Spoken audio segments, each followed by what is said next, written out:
Hi, good afternoon. Welcome to our Launch and Learn series. Today we have a prolific author, writer, Staten Island resident, who wrote a wonderful book called Staten Island Stories. So, Claire, I pass the mic to you. Well, first, I wanted to say thank you to the New York Department of Records for inviting me. It's so wonderful to be here and to see so many people listening in. I'm currently in the Midwest, and so very far away in Nebraska, Lincoln, Nebraska from New York, and I miss the city dearly. So it is really wonderful to be here. I'm going to begin by talking. I know we're letting people in, so maybe I'll give them a second. But I guess I'll begin by saying that, I started this collection of short stories, Staten Island Stories, many years ago, and I was inspired by all of the different, people and historical events that I grew up with when I was growing up on the island. I'm originally from Brooklyn, but I moved to Staten Island when I was in middle school. And I wanted to write, stories about home, even though this is a fictional, all these short stories are fiction. They're inspired by real things that happened. And so I talk about Eric Garner's murder. I talk about the Staten Island Ferry crash of 2003. I talk about the New York City blackout. I talk about the 2016 presidential election, and I write a lot about the opioid epidemic. In many of these stories, there are very different types of characters coming from different socioeconomic backgrounds, different ethnicities and cultures. I have one story that's about a Puerto Rican family who moves from Brooklyn to Staten Island and moves into a haunted house, a haunted townhouse that's built on a cemetery. I have another story that's about an Italian adjunct who's working at CSI and is trying desperately to get more money in another job while the 2016 presidential election is happening. So there are lots of different points in history. It travels across time, and it's the form is loosely inspired by the Canterbury Tales, which Chaucer goes through and flips through different characters as they travel to this holy land. And I was really interested in that because I thought about the ferry, and I thought about how every day very different types of people from the island are rushing to catch that boat in order to make it to work on time, which I thought to me is a type of pilgrimage. I see Lorna here too. Hi, Lorna. So the story I'm going to read today is actually based on two historical events. The first, that both happened in 2003. The first one is the 2003 blackout, which I'm sure many of you remember, some viscerally because you were trying to probably get home.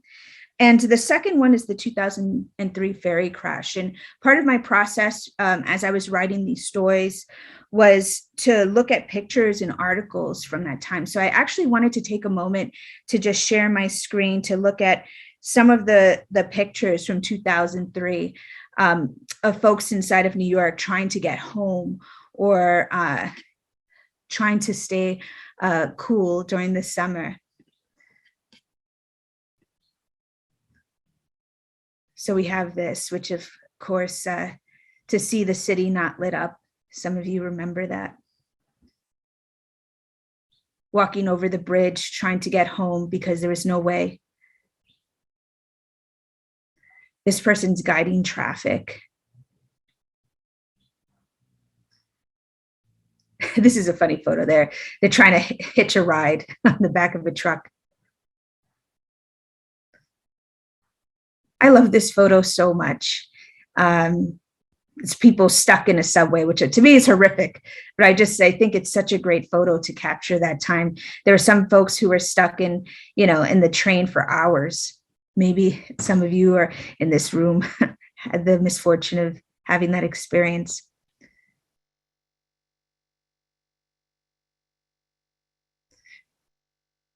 once people were, taken out of the subway, these are some emergency workers getting passengers out. Again, the dark city. When I was doing research for this, I was talking to some Staten Islanders about their what they remember.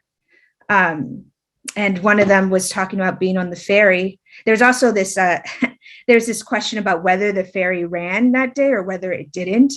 And actually it was both. It wasn't, after I talked to many people, because I couldn't get it officially inside of an article, but after talking to people, was that the ferry wasn't running at one point, and then it did. It started running again. And one of the people I talked to spoke about being on the boat, and for the first time, just being on the water and not seeing any light. And that just stuck with me. In the station, as people are waiting to try to get home, people trying to call home.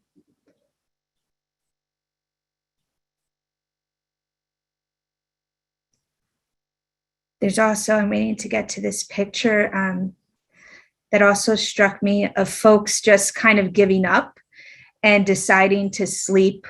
Here it is, deciding to sleep on the steps.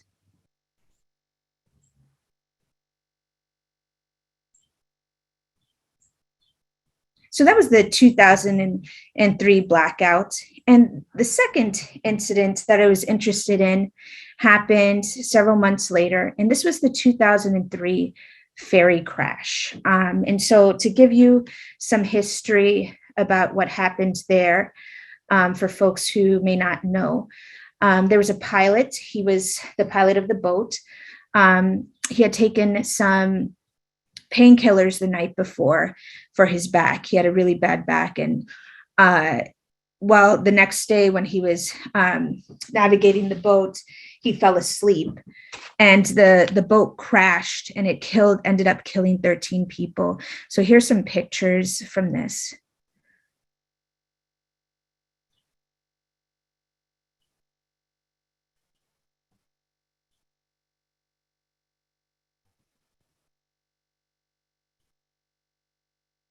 Of people being carried out.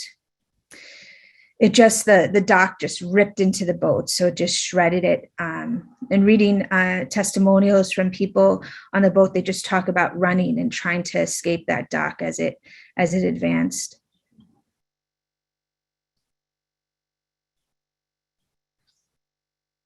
And an interesting fact about this event is that the pilot, when he realized what happened, fled the scene, went home, and tried to kill himself. He was just so devastated by what had happened.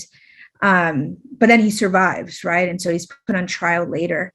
But I was interested in this event because to me, it signaled, this 2003 ferry crash signaled the beginning of an awareness of the opioid epidemic, right?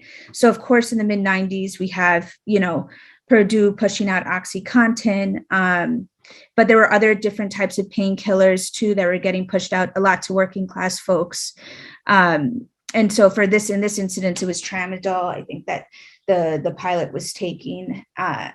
And it seemed to me that it became like people were starting to become aware, like, this is, there's something not right about this, right? These painkillers that are supposed to be managing pain are actually extremely addictive and can have severe consequences.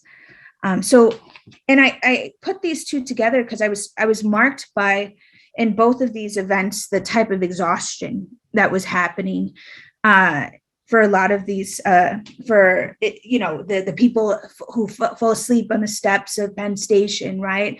The pilot who's so tired, he falls asleep while he's navigating the boat. And it made me think about how New York City life is just sometimes so grueling, right? You're working all these jobs, you're running, trying to get to work.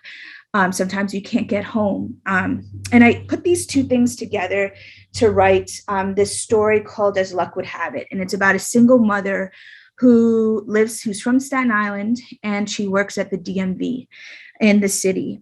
And So yeah, and this is actually the first time I've read this story for a reading. So forgive me if it's a little bit if it's not completely polished, but it's the last story of the collection, and it actually incorporates these two events. So I'm going to read from it, and then we'll go to questions. This story is called As Luck Would Have It. Imagine thousands of millions of lights twitching along the various ceilings of New York's 5 boroughs, office buildings, brownstones, townhouses, projects, and bodegas, then poof, dying all at once. The hot trains stuck underneath the city, and all of the people crawling out of their doors, then along the wet, dark tunnels, unable to see. Arms extended in front of them like antennae as the roaches scurry away from their fingers. My cousin's wife tells me that after the second hour stuck underground, a businesswoman on the N train started rocking in her seat, then suddenly broke out into this monologue about terrorist attacks, until a 16-year-old summer counselor in a JCC camp t-shirt told the woman to sit down and shut the fuck up. You're scaring my kindergarteners, see? In the scant light of their cell phones, one of the 5-year-olds started to weep behind his X-Men book bag. This was the blackout of 2003. By midnight, the Long Island and New Jersey folks trying to get home gave up and laid down on the long steps of Penn Station. They unfolded their morning newspapers and draped them across the concrete like bed sheets. The rest of the folks who were lucky enough to be at home when the lights went out tried to figure out how to wipe their asses in the dark and whether or not going to the bathroom really warranted the use of a candle. Later, while they slept, the food rotted inside of their warm refrigerators. Some folks became good Samaritans and decided to direct traffic, and some folks decided to break shit or sell $8 bottles of water. I tell you, take light and air conditioning and public transportation away from a people and watch them become who they really are. Me? I had to walk 2 hours from my job at the DMV on 31st Street to the Staten Island Ferry, which was no small task. Ever since the baby, even though it had already been a year, it was like my body was telling me to go fuck myself. True, I had little Danny and I loved picking him up and feeding him and watching his face expand. But now I also had hemorrhoids. In the shower, my hair came out in handfuls, and peeing was never the same again. If I laughed too happily or sneezed, that was it. It took me 6 months to recover from the C-section, and every dark part of me stung. The first 2 weeks, my mother had to help me walk to the bathroom to pee. Moral of the story, you don't just magically recover from trying to deliver vaginally for 10 hours and then having your belly cut open and your organs rearranged instead. By the time I got to the terminal, I was drenched in sweat. The sun was making me nauseous. A thick crowd surrounded the building, and some construction workers in front of me started talking about how the ferry service had been suspended indefinitely. Does anybody know what's going on? I tried to ask, but my voice got swallowed in the commotion. And I had to sidestep a 10-year-old who was out there hustling in front of the closed-down 1 train, trying to sell me a $15 flashlight. You sure? I got batteries too, miss, he said, pointing to a Century 21 bag full of double A's. No, thank you, I said. Then on second thought, turned around. All right, give me a couple of packs. After spending $20 in batteries, I tried to inch my way closer to the terminal through the crowd.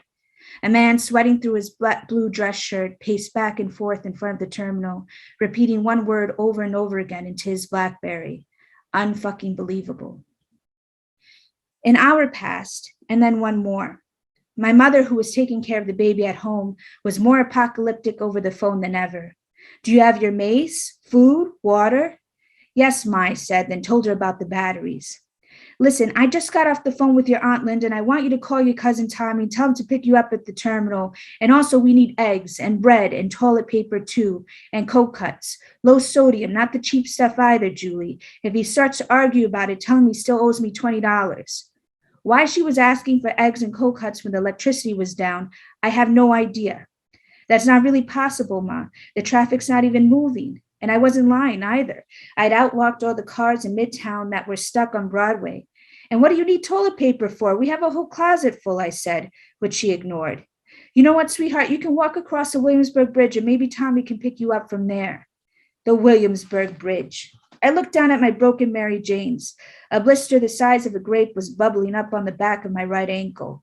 There's no way I'm walking to Brooklyn right now, Mom. So what are you going to do, Julie? She shouted, loud enough that the person next to me heard it and chuckled. Why are you screaming at me? I'm not the one who did this. I'm not Con Ed. I don't control the electricity. Julie, what are you going to do? I don't know. Maybe I'll find a seat at the terminal and fall asleep here, I said. But when I looked around, all of the benches were taken and there were people sitting on top of their book bags and briefcases on the floor. My mother, she almost had an aneurysm. The terminal? I had to move the phone away from my ear because that's how loud she was. No, I don't like it, she said. I don't like it at all, you sleeping on the ground with a bunch of creeps. Okay, Ma, look, I gotta go. Do you have money? Ma, I have to go. I said, do you have any money? She asked louder. Yes, don't worry. Though the truth was I only had a $5 bill left and all the ATMs didn't work, so I couldn't take out any cash. The baby started to cry on my mother's side, which distracted her. Okay, look, sweetheart, just get home. After we hung up, I found a spot of floor next to the ATM and sat down and waited. I never considered myself a lucky person, so I was surprised when they finally started letting people on the boat and I was in the first group. On the ferry, the sun fell and everything became dark. It was the first time I'd ever seen the New York harbor without an arc of lit up skyscrapers. This was the year I had recently started praying again. I had stopped before because of other stuff that is too long and boring to get into right now. But basically, all you need to know is that I stopped, even in spite of my many years of Catholic school that my poor single mother worked so hard to pay for, until I figured out the trick to talking to God. You can't ask for specific things because in the end, you don't know what's going to be good for you. It's like an Aesop fable. Somebody makes a wish to be rich. They win the lottery or find a buried treasure and then end up getting murdered in their sleep by their father for their money. I never really prayed to be rich, but I did spend most of my 20s trying to ask for very specific things. And it was like I was texting God and he wasn't returning my phone calls. On my way home after work on the bus, I'd catch myself saying things like, in the name of the Father, the Son, and the Holy Spirit, please get Michael to leave his wife already and be a real father to Danny. I'd say, our Father, who art in heaven, make Michael a better person. Get Michael to actually love me. And God would take a while to respond. He'd see me sending out the bat signal, and then like 3 weeks later, I'd accidentally tip over a cup of coffee on the kitchen table, or an overdraft fee would land in my account. And I knew that was just God's way of being like, fuck Michael. So I'd tell God, I'd say, all right, fair enough. I deserve that. I mean, it is adultery, but can I at least get a job that pays me more than $13 an hour? And God didn't like that either, because I suppose he thought I was being cute. But for me, it was more like, I'm just being real, man. Give me a nice boss. Give me an hour for lunch. Give me something. And it was like God was telling me, stop saying, give me, Julie. But this is how I learned to pray. That night, when I finally got back to the island, I was digging through my purse for my keys with Danny, squiggling in the car seat on the stoop. I was smacking the mosquitoes away from his face with the other hand. My heart started to beat faster because I couldn't feel the keys. I couldn't find them, and my mom was at a doctor's appointment, so no one was home. I ended up having to yank the kitchen window open and crawl over the sill, careful as I balanced myself over that window so that I wouldn't land on the sharp raised molding of the window frame. The smell of burnt coffee hit me because I'd forgotten to turn the pot off, and the dishes were mounted in the sink. From inside the kitchen, I could hear the baby starting to cry. When I scrambled back to the door, Danny was not happy. He looked up at me as if I had betrayed him, as if I had abandoned him for years on that stoop instead of just minutes to unlock the door. I knelt down to unbuckle him from the baby chair and whispered, "Stop crying, baby, my love." Then Danny started flailing his arms when I stood up and popped me right in the fucking face. I could taste the cut on the inside of my lip opening, a sliver of blood that tasted like silver, and I couldn't take it anymore. I put Danny down, squeezed my hand against my mouth and said, "God, just make me happy, whatever the fuck you want, whatever you think will make me happy, all right?" Then it was as if he drew the clouds away to peek down at me. Suddenly the baby stopped. The blood inside my lip evaporated, or rather retreated into the skin, rewinding itself. The apartment became still, and I felt as if I could breathe more clearly now. All of a sudden, it was as if the way I had been breathing before was not breathing at all. In 2003, I had this joke. When people ask me what I did for a living, I like to tell them I took pictures. Folks always thought that was a big thing, like I might be some type of photographer, until they realized I just worked for the DMV. where I snapped headshots of the tired and angry masses of New York City for their photo IDs. I remember there was this one woman, when it was her turn, she started flinging her utility bills at me through the window. Your social, I said, sorting through the paperwork. What? I need your social. She shook her head, the white gold infinity pendant rising and falling against her reddening freckled chest. Then she flitted through her purse until she found her social security card, which disappointed me. I would have liked nothing more than to send that woman away without an ID because she was missing a required form of identification. The light on the ceiling vibrated and then dimmed. I looked at the card, marked the paperwork, and then flicked the social through the window back at her so that it slid a good distance across the counter and fell on the floor. Jesus, she said, for a second disappearing from the window as she bent down to find the card. After a minute or two, finally she stood up. Look at the camera, please, I said. Where's the camera? I pointed at the very obvious camera hanging from the corner of the booth. I don't see it. I pointed again. The camera. Oh, that. Then the woman straightened her shoulders and practiced various versions of duck face, each one sucking more of her cheeks underneath her cheekbones. Duck face to the left, duck face to the right, duck face chin pointed down, peering straight into the camera. This was the only part of the job I liked. Watching people adjust their faces for a picture, looking at their slight agitated movements on the screen, the way their faces twitched as they worked so hard to appear as what they wanted everybody else to see. You need to look straight into the camera, miss. I snapped a shot and caught this benevolent version of Christina Harris. Pink lipstick, dark eyebrows, tilting her head ever so slightly to the right so that the camera would catch her left cheekbone, the glimmering diamond in her ear. But I sighed in pretend frustration, made a big deal of shaking my head. Oh dear, it didn't work, I said. Too dark. Let's try again. Really? Christina Harris groaned, and the pink smile evaporated from her face as she rolled her eyes. Really, let's try again.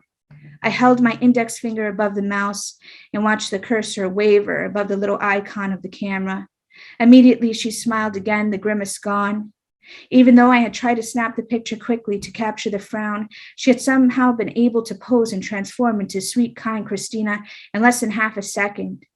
In this new shot, she looked as if she were playfully beckoning for whoever looked at her picture to laugh at a joke. Ugh, I said. Can you keep your head still? What? You moved too quick and now the picture's blurred. Are you fucking kidding me? She said. Then she pinched her lips in frustration, which is when I finally caught the shot of her face that I wanted, lopsided and unsymmetrical. But I pretended that I hadn't taken the picture yet. Okay, 1, 2, 3, now smile, I said. Again, kind, playful Christina radiated from the frame, an eyebrow aggressively raised, her mouth wide open as she smiled, but of course I had beat her to it and already had taken the picture to capture who she really was. Got it. Is it good, she said. Very good. Could I see it? Sure. I grinned and turned the computer around so she could glimpse the screen, which caught her face pinched in anger. Oh, she grimaced at the photo, horrified. And there was nothing as satisfying as watching her realize how ugly she looked in all of her condescending anger. You'll get your ID in the mail in 3 weeks, I told her. Please step aside. Then I apologized to God for my pettiness and pressed a button for the next person to come up. Weekdays that whole year, I woke up at 6 a.m, crept quietly past my mother's room to make sure she was okay, and put the coffee on while I showered. Afterwards, in a towel, I'd bump into my bedroom in the dark to search for a pair of stockings that still fit me. By that time, the baby would be crying, reaching his hands toward the blue nightlight glowing above his head, and I'd feed him while my mother poured herself a cup of coffee. Before I left, she would take Danny from my arms and whisper in his ear, "Who's the handsomest baby in the world? Who is he?" Danny would return her question with wet laughter, his fat arms reaching for her face. You are my love."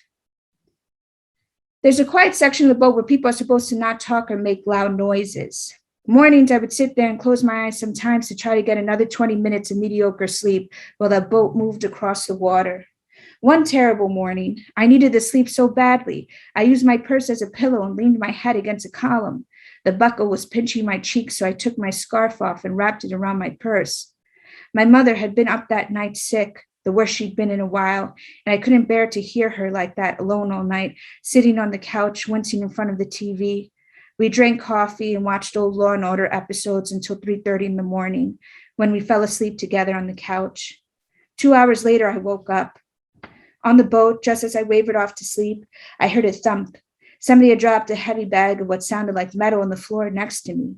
Now, I'm not opposed to people noisily sitting down. It's a free country. But then, just as I was about to fall back to sleep, I opened my mouth, breathed in, and swallowed what smelled like a combination of scrambled egg and sauerkraut. And here is where I object. Farting at 6:30 in the morning next to a defenseless sleeping person. Now, that is unforgivable. I opened my eyes to look at the perpetrator, who was beginning a very loud conversation on his phone in the quiet section, mind you. He looked familiar, but I couldn't quite place him right away until he shouted, "These people are unfucking believable." It was a man who had been pacing back and forth in front of the terminal that day of the blackout. Now he waved an agitated fist to punctuate each syllable as if he were knocking on a door with his curled up index finger. "Just tell her we'll put up more money for the street fair." When he bit into his bacon, egg, and cheese, the yolk spilled down his lip and dripped onto his blue tie. Shit. He took a napkin out and tried to wipe the yolk away with a downward motion that only pushed the yellow goo further into the fabric. "Just buy them a fucking bounty house or something. Jesus, it's not that difficult. Do we really have to spend this time arguing over an elementary school Halloween party?" He was shaking his head now. "You know what? I don't care about Mrs. Ellen. If Mrs. Ellen has something to say to me, tell her to come to the office and say it to my face. She thinks just because she rules that fifth grade, she can talk to however she wants to talk. Well, you know what? I'm not 11 years old. And not for nothing, you think that school would be a little bit more grateful that Richard Ross and Russo is donating to their Halloween events." It went on like that for another 10 minutes until he lost connection in the middle of the water. "Sarita?" Nothing. "Are you there, Sarita? God damn it." He sighed, pulled the phone away from his face, and looked around self-consciously, then closed his eyes and began to snore so loudly that I just stood up, gathered my things, and made my way to the front of the boat. The DMV is like purgatory, and there's no telling how long it will take before they let you out for your sins. We like to call Barbara the gatekeeper. She was this child-sized Puerto Rican woman who herded folks into different lines. We all laughed when once a confused teenage boy trying to take his permit test came up to her and asked, "Do you work here?" She looked at him and frowned, unfortunately. The next minute, a construction worker who had been pushing his bag of tools with his foot put his hands up and said, "Motherfucker," upon realizing he had been waiting on the wrong line for half an hour. His orange cap swung from his belt in anguish. "You mean I have to come back?" another woman said to the teller at a window, her 2-year-old pouring orange juice on her foot. "I can't get another day off work." On the radio, Bette Midler sang, "God is watching us the whole time." Later, a skinny woman came up to my kiosk. She had short, thin, silvery brown hair that looked like it was growing in, while some pieces were broken. When she came up to the counter, she placed a folder through the slat and smiled politely, saying, "Good morning, how are you today?"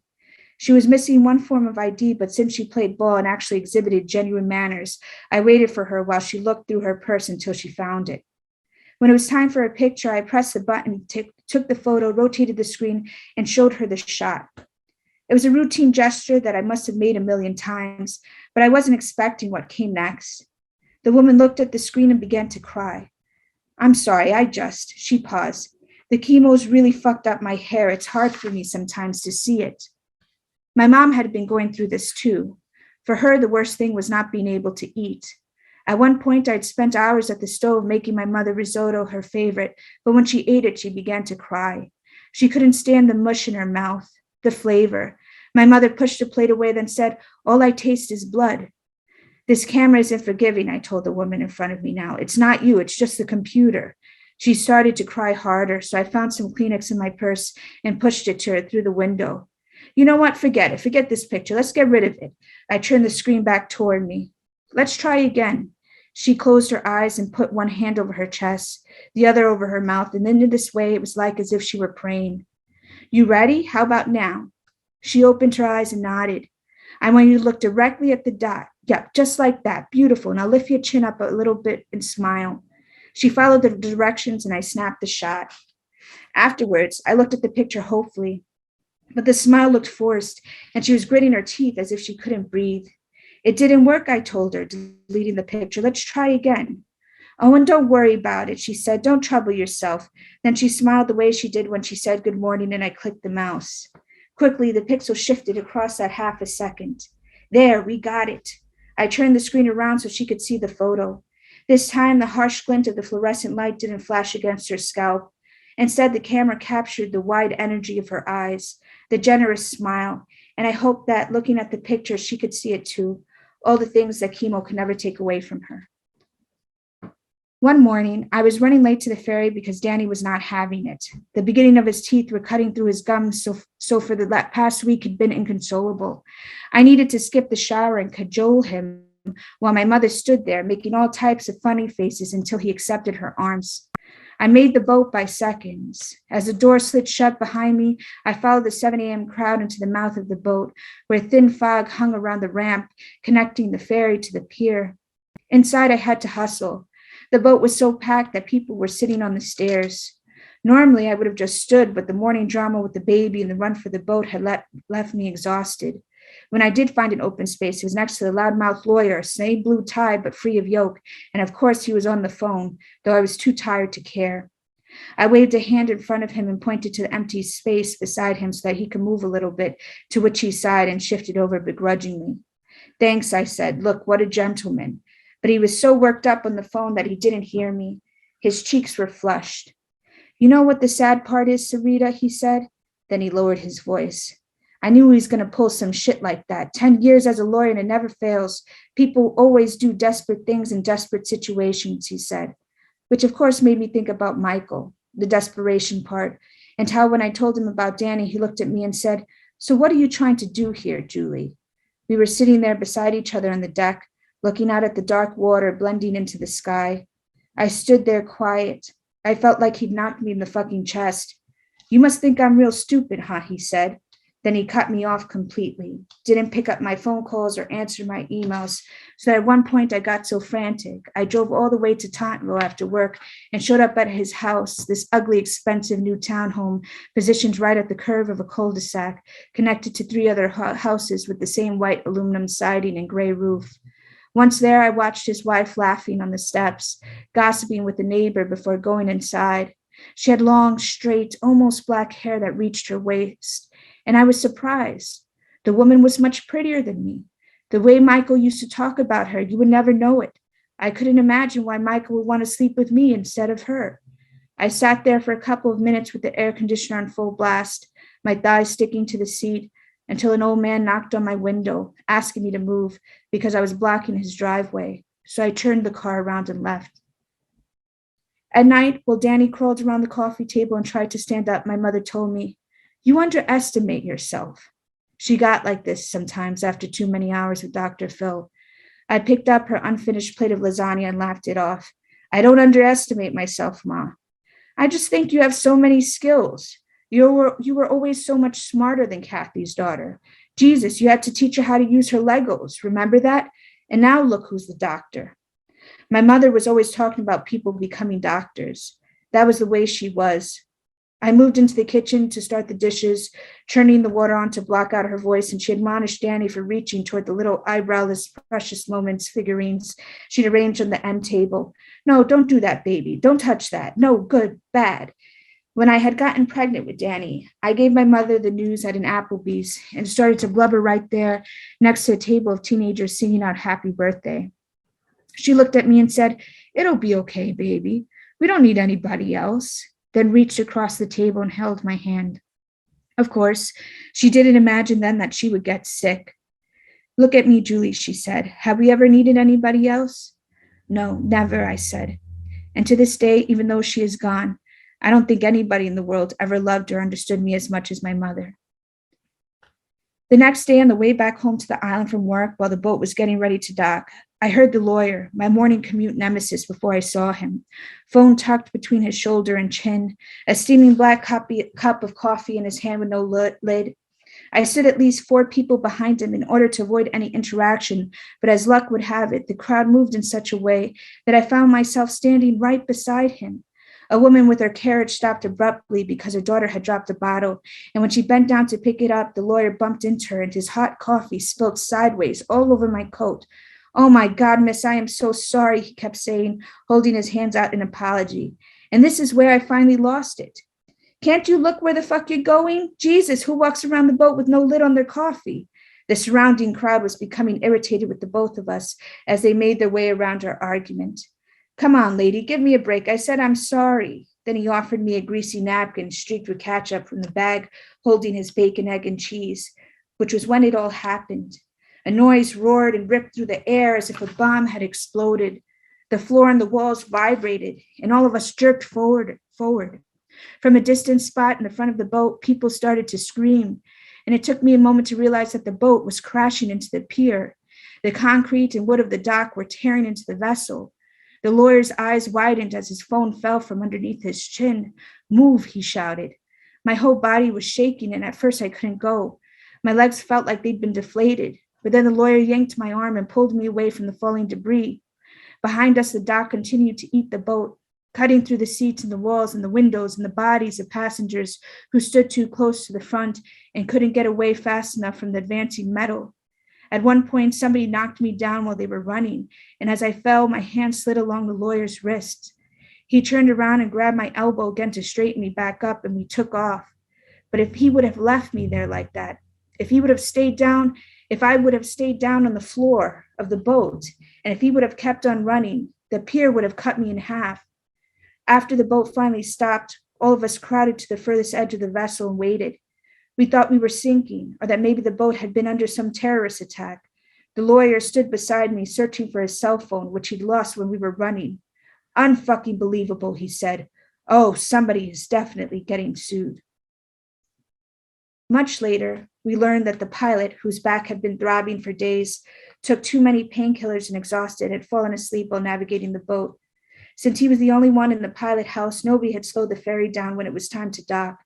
Instead, it went on at full speed and didn't stop. Immediately after the crash, the pilot went home and tried to kill himself. Unsuccessfully, though.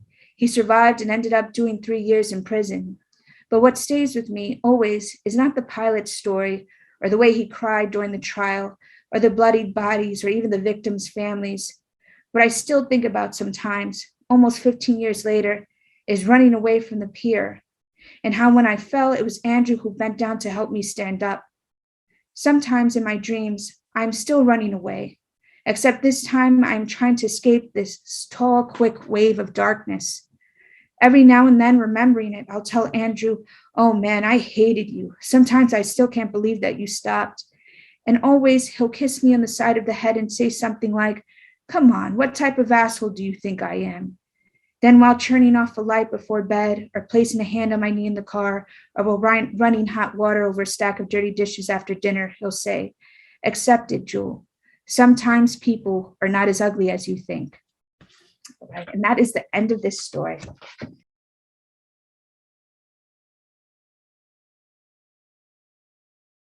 I'll begin with the first question is from David. He asks, moving from Brooklyn, what were your early impressions of Staten Island? Oh man, I was I was in 5th grade or in 6th grade, and I just remember thinking, oh, there's houses here, and we're going to get to have a yard. And when it snows, we're going to get to be able to build a snowman. You know, where I was living, we were living in an apartment building, and the snow, of course, was the snow wasn't it was dirty. You couldn't build something. And so those were my first impressions as a young person. I think later, Staten Island is a very difficult place. And for some folks who live there, that there's many beautiful parts of the island, but there's also many ugly parts too.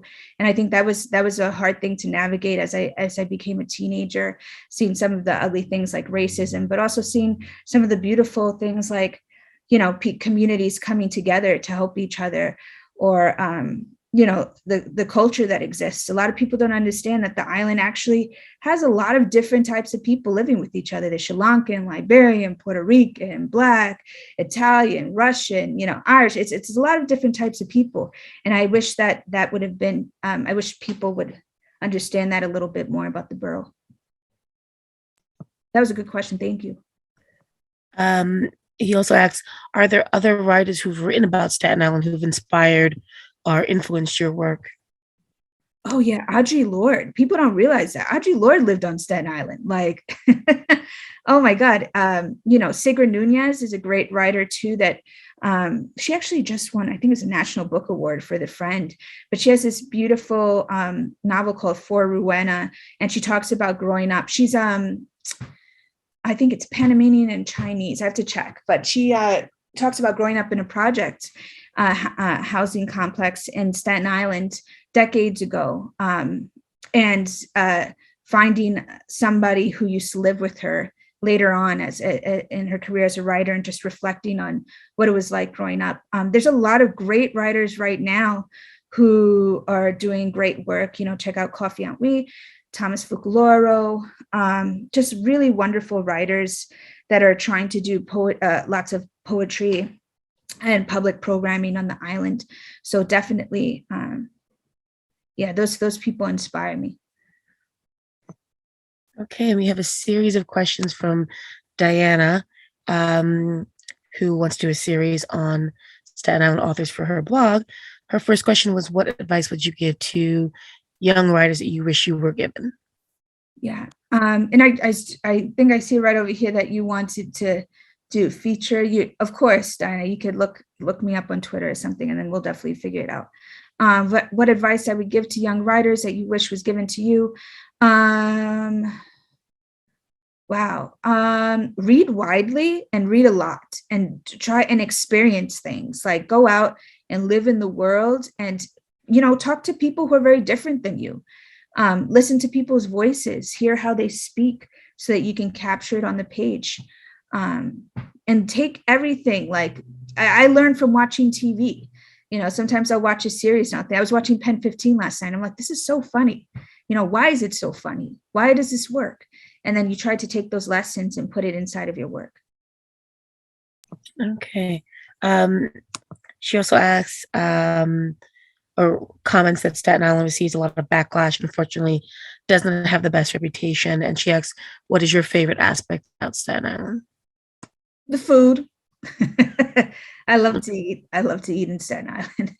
I love the water. I love the boat. I love the boat when I catch it. I love sitting on the dock with a cup of coffee. I love the different programs and people there, that are doing good work. Mothers Against Senseless Killing, all the different, the urban center, that are making beautiful programming for young people in our communities. I'm really inspired by those folks. Universal Temple of the Arts, which I'm volunteering for right now, they do beautiful work as well. Those are my favorite parts. Okay, and you spoke about Staten Island authors specifically, but is there any particular book you read during your youth that prompted your passion for writing, more broadly? A Staten Island author, or just a writer? Doesn't have to be, no. Oh, okay. I had this really corny book. It might have been from like Borders or something, of very watered down Emily Dickinson poems. So I would read that. I loved R.L. Stine. I loved horror, these horror novels. I loved anything with mystery. Those were the things I was reading when I was a kid. The Pig Man was another, Paul Zindel. He that was another great child novel that I had read at that time. Okay, and Dan asked if you've written any stories about how 9/11 attacks impacted Staten Island. Yeah, only on the periphery. I remember, because I was on the island when 9/11 happened. And so I think that's still like a lot to process. But there is a story called Great Kills, where there's a periphery character who loses her brother in 9/11, but it's based more in present time, thinking about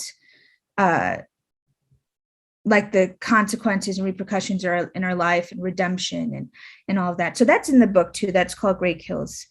9/11 is a difficult thing to write about, though, and I think you have to have good motivations and experiences, and sometimes personal experiences to engage in that conversation. Okay, and Joycelyn asks, how many rewrites did you do when working on this book?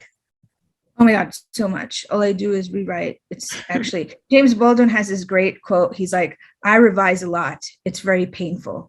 And that is my life. I write something, I give it to an editor or a friend, or, and they're like, this still isn't working. And that's always the way, you're like, oh my God, then you got to spend another few weeks rewriting it. Probably this has gone through so many, man. It's not exaggerating that it probably went through like 40 different revisions. Okay, and this may be our last question. Lana asks, what's next? Oh yes, Lord, thank you. I just sold a book to Hachette. I totally forgot. I meant to mention this. But it's called What Happened to Ruthie Ramirez, and it's about a Puerto Rican family in Staten Island who one of their sisters disappears in 1997, and 15 years later they think or 10, I think it's like around 12 years. Actually, my math is like they're watching a reality TV show and they're like, I think that's her. And so they set out to figure out if that is Ruthie. And the family, they go through thinking about a lot of things that happened to them in the past. And that's not going to come out till I just sold it. It actually, when writing a book, you realize, and selling it to like the big five, you realize that even though it was sold now and it's almost finished now, it's actually not until like a year or a year and a half till it comes out. So that'll be out March 2023. Thank you so much. Amazing. Are there any more questions? We have time for a couple more if there are. One thing I'll ask myself is that I noticed there's this thread of real life events and, through these fictional perspectives. What is the fascination with history and, how is that embedded in your creative process? Oh man, yeah. I think that there's so much that happens to us that we still don't understand. And when I was researching like these different historical events, I was like, oh yeah, that happened and that happened. And I love just like digging into the past and also reading other people's experiences with the past. And how sometimes those things can flicker together or they can flicker against each other, right? Yeah, I just feel like, historians do such cool work. And it's constantly about discovery, even though it's something that's already happened. Yeah. Thank you. That's a good question. Okay, and then David asked, do you write on the ferry? Oh yeah, I wrote like so much of this book on the ferry before. So as you could probably notice, there's lots of ferry details inside of it. Yeah, that was a good observation. You all should write on the ferry too, if there's any writers in here. It's great. You're held hostage for 25 minutes and all you can do is just. Anyway, I wanted to thank you so much. I think we're closing out in time, but thank you everybody for taking the afternoon to come. It's amazing. It's amazing to see so many people here. Yes. Thank you, Claire. It's been a great pleasure for us having you today. Thank you to all the participants. Happy holidays. And take care and see you in 2022. Take care, y'all. Bye.